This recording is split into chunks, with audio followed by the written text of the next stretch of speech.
It was a... Yes, I move with the swag. I'm cool with the bag. Can't go move for the cash. Do what I can. Get amused by the task. Enthused by the rags. Remove all the tags. Number 11. Joseph and the tribes of Ephraim and Manasseh. So, we have established that the ancient Egyptians had to have been black if the Cushites were black, both descending from Ham. We have also recognized that if Moses was adopted by Pharaoh's daughter and also mistaken for an Egyptian by the Midianites, he must have looked like an Egyptian who were black. This would make Moses, descending from Levi, a black man, which would make the tribe of Levi, the Levites, a black people. Remember how I said that there are numerous examples of the Israelites being mistaken for black Egyptians. Here's another example, using Joseph, one of the first two sons of Jacob and Rachel. Joseph was an Israelite man who was sold into slavery by his own brothers to the Egyptians.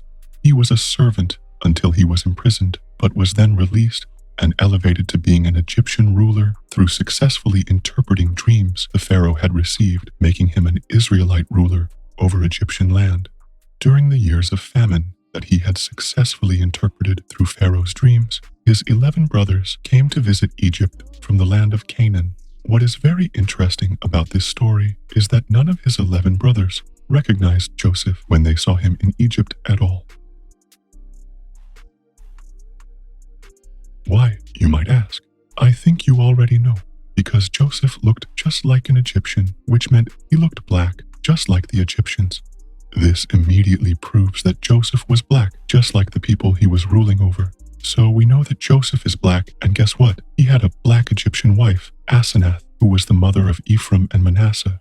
If Joseph is black and Asenath is black, this would clearly mean that both Ephraim and Manasseh were black children, making the tribe of Ephraim and Manasseh black. Number 12. The tribe of Benjamin. Now technically, since we have proven Joseph was black, and Joseph came from the same mother and father as Benjamin, that would make Benjamin black, but that's too easy. We need another witness. Let's use Paul. Paul is a self-confessed Israelite, descending from the tribe of Benjamin, as stated by himself in Romans 11:1. So, we know that Paul is a Benjamite, right? So again, why is a Hebrew Israelite being mistaken for an Egyptian? Paul is mistaken as an Egyptian by Roman soldiers in Acts 21:37-38. This is the third time now that an Israelite has been mistaken for an Egyptian. It happened to Moses, it happened to Joseph, and now it happened to Paul. Explain to me why the Israelites, who are Semites, are being mistaken for Egyptians, who are Hamites, the same people who the racists claim all black people descend from. Well, they were dark-skinned, but they weren't... As stated earlier, we know that Ham was 100% black because the Cushites, who were undeniably a black civilization, descend from Kush, and Kush is a brother of Mizraim, who we know is the progenitor of Egypt. We both know why. It is because the Israelites looked like the Egyptians, as they were both black. This is proof that the Benjamites, descending from Benjamin, were a black people. Number 13. The tribe of Judah. So we have proven that the tribe of Levi, the tribe of Benjamin, and the tribes of Ephraim and Manasseh were in fact a black people. That is 4 out of 12 sons and tribes. Again, technically, since we've proved that Levi is undeniably black, we can immediately say that Judah is black. But again, we have more witnesses. This time, let us use our Adonai, our Savior, the Messiah Yahushua Ha'Mashiach, who the world erroneously knows as Jesus Christ. I'm not going to bother and repeat the obvious biblical-based fact that the ancient Egyptians were black because we've said it like 10 times at this point. So let's just get straight to it. We know that Yahushua and his family escaped into Egypt in order to escape from the soldiers under Herod's orders to kill Israelite children. Why did the angel tell Joseph to take his family to Egypt out of any place he could have went? Because again, for the 4th time, we know that the Israelites and the Egyptians looked similar, so Herod's soldiers would not be able to tell an Egyptian baby from an Israelite baby. If Yahushua, or Jesus, like you people call him, was white or fair-skinned, or whatever nonsense you come up with, I'm pretty sure Herod's soldiers would immediately spot him from the Egyptian population. This proves that Yahushua, descending from the tribe of Judah, had black skin, just like the Egyptian Hamites. I'm not finished. Another witness. Let's use the Book of Lamentations, specifically Lamentations 5:10. This passage describes the Judahites as going through extreme famine to the point where their skin became blackened. Let's investigate this.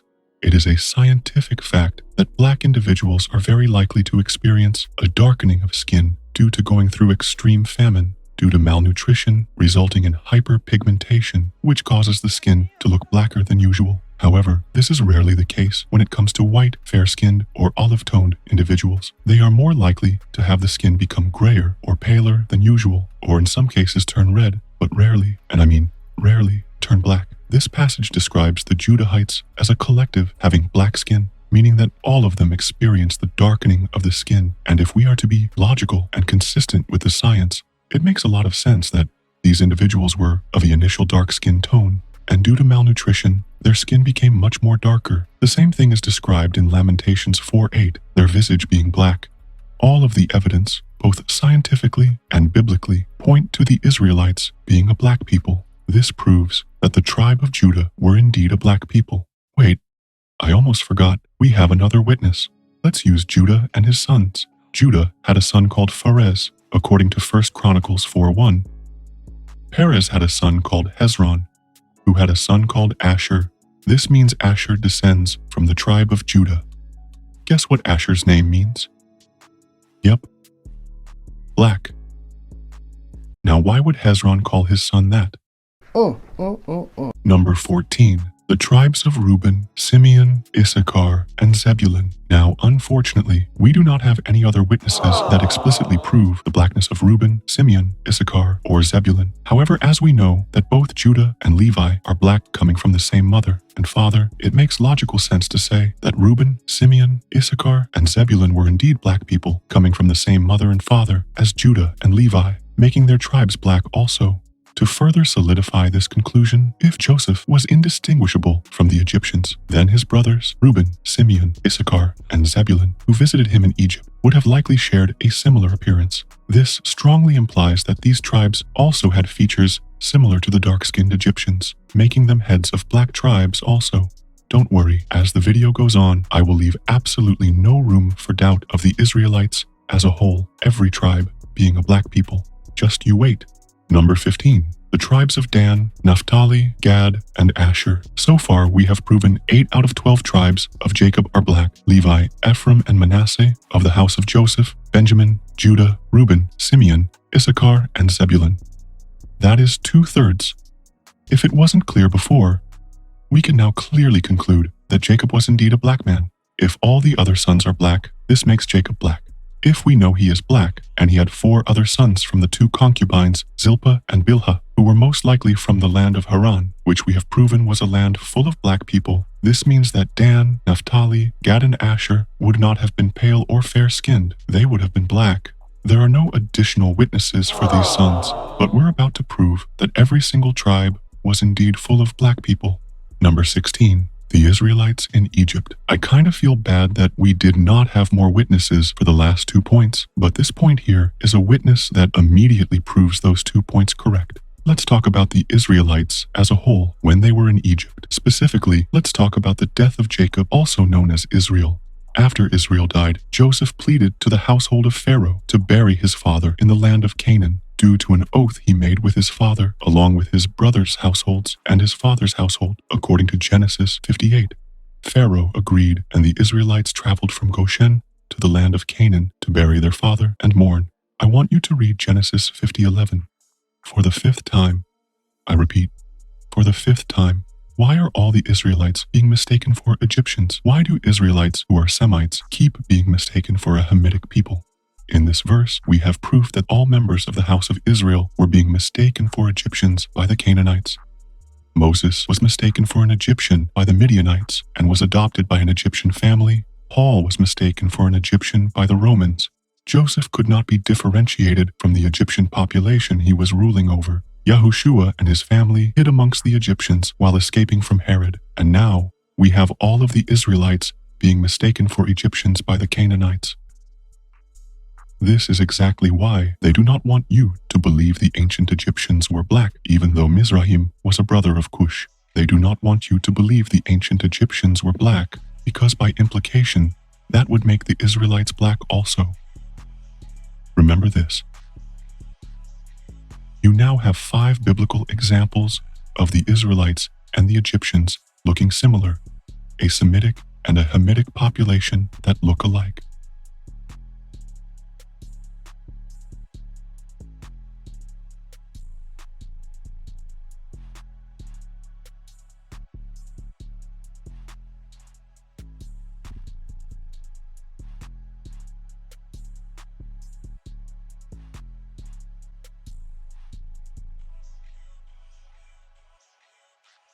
A quick question. How familiar are you with the ancient Egyptian race controversy? Well, I would argue that unless you've been living under a rock, if you've ever been confronted or even interested in the civilization of ancient Egypt, you will be confronted with this controversy. The question being, were they black, were they white, or were they something in between? Well, one thing that you might be surprised to know is that this debate was actually closed about 20 years ago. And this was in a study that no one ever talks about. So let's have a look at that together. The story of how this debate was ended actually begins with this man. This is Dr. Sheikh Anta Diop, and he was a Senegalese/French anthropologist. And he came up with a very, very smart idea. He essentially said, give me a small proportion or sample of the skin of one of the mummies, and I can test for melanin density. And this took place in the 1970s. And if you don't know, depending on how deficient or dense your melanin is going to dictate whether or not you're light-skinned or effectively dark-skinned. So if we know what complexion the ancient Egyptians were, we essentially know what race they were. Now, as you can imagine, his petitions to the Marriott Museum didn't yield any success. However, fast forward 30 years to the year 2005, and this doctor here, Dr. Anna Maria Makota, was essentially undergoing an investigation where it was her job to figure out the way to rehydrate the dehydrated mummified tissue so they could perform pathological tests such as genetics and biological tests successfully on mummified remains. And during her investigation, she discovered that the basal epithelial cells were packed with melanin as expected for specimens of Negroid origin. Now, to be clear, she ran these tests on nearly 300 Egyptians from Thebes in Upper Egypt. They were absolutely of the nobility, and they were part of an Upper Egyptian royal family, and 300 of them. So this was in the Middle Kingdom. So this is a huge sample set that we have here of actual bona fide definite Egyptians, and we have confirmation that according to complexion, they were black. Number 17. Biblical leprosy. To recap, Mizraim comes from the man Ham, so does Kush. Kush is black, which means Mizraim is black. Mizraim is the progenitor of the ancient Egyptians. The Israelites were constantly mistaken for Egyptians. This makes all the Israelites black. We have proven it all the way from Adam and Eve and worked our way down to the Israelites and gone tribe by tribe. We have found 5 instances where the Israelites and the Egyptians are confirmed to look extremely similar. The Israelites were black, but we have yet another witness, biblical leprosy. In the Bible, leprosy is used as a tool of punishment on the Israelites. It is described to make your skin go white as snow, like Numbers 12:10. Do you remember earlier when Yah showed the same ability to make someone go white as snow on Moses? We know that it does not make sense for someone who is already white to turn more white. The fact that this argument is even made at all is saddening, but regardless, when an Israelite has leprosy, everyone knows. It turns the skin white. Another witness is 2 Kings 5:27. The biblical descriptions of leprosy, particularly the emphasis on the disease turning the skin white as snow, strongly suggests that the Israelites were black. The transformation from dark skin to white through leprosy is presented in multiple accounts, including those of Miriam, Moses, and Gehazi, and the Levitical laws further explain the diagnosis of white spots on the skin.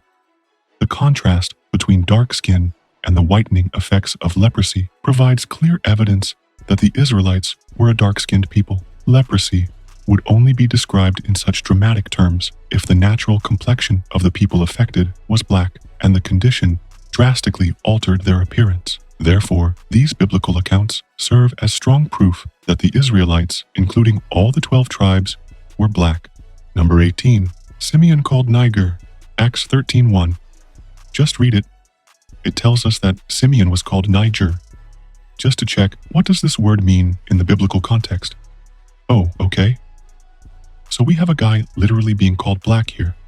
Now, I bet the first question that comes into your head is, but why would Simeon be called black if they were all black to begin with? This argument is easily debunked. You first have to understand that nicknames and additional descriptors were commonly used in the ancient world to highlight distinguishing characteristics, even among people of the same ethnic group. These nicknames didn't always imply that the person was unique in their characteristics compared to everyone else, but often emphasized something distinctive about their appearance, personality, or background. Let's get some witnesses. We have Simon the Zealot, given the title to distinguish him from other men named Simon, to highlight his political or religious zeal. We have James the Less, given his title to distinguish him from other people named James, possibly due to his smaller stature or his younger age. And we also have Thomas, also called Didymus, meaning the twin. So, clearly throughout the Bible, people were given nicknames, the same way people have nicknames today. Why Niger, though? Throughout history, to modern times, darker people in their communities have always received nicknames such as Blackie, Darky, Blick, Well, I'm Blick as Dark Chocolate, and so on. You think that wasn't happening thousands of years ago? Yes, people who were observably darker than the rest of the community would likely receive a nickname among friends and family, and Simeon is no exception. I didn't know how dark I was till I came to America. What would people say to you? I mean, this guy told me I look like under the bed. That's real dark. But because we know Simeon was called black, the Israelites must have been black, and him receiving a nickname for his darkness only further confirms that. It's quite a black thing to do. Number 19. David's ruddiness. We have yet another witness to the blackness of the Judahites, King David himself. Let's use 1 Samuel 16:12. Do you remember how I explained that the historical use of the word ruddy is always applied to animals and insects of a reddish-brown tone? That's the first witness.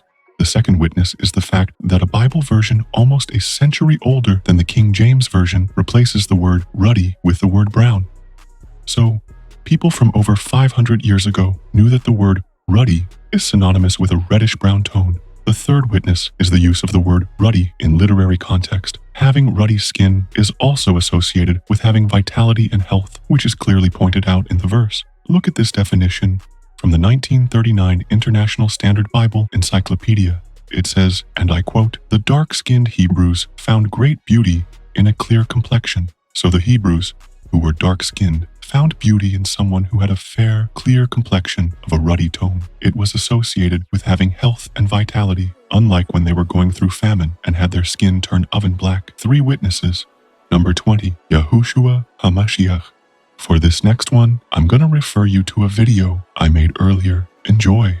There's no way you Ooga Booga people could be the Israelites. I want evidence. How many times do we have to do this? Until you give me real evidence that Jesus is black. Show me it in the scriptures. All right, fine, let's do it. Yes! But first, admit that there is no verse in the Bible that describes him as olive-skinned, or white, or whatever nonsense you people say. I don't have to admit to anything. I know the truth. Man. Shut up! Coward. We're gonna go to your house and use your computer for this. You're not going to my house. I don't like your kind. Coward. Fine.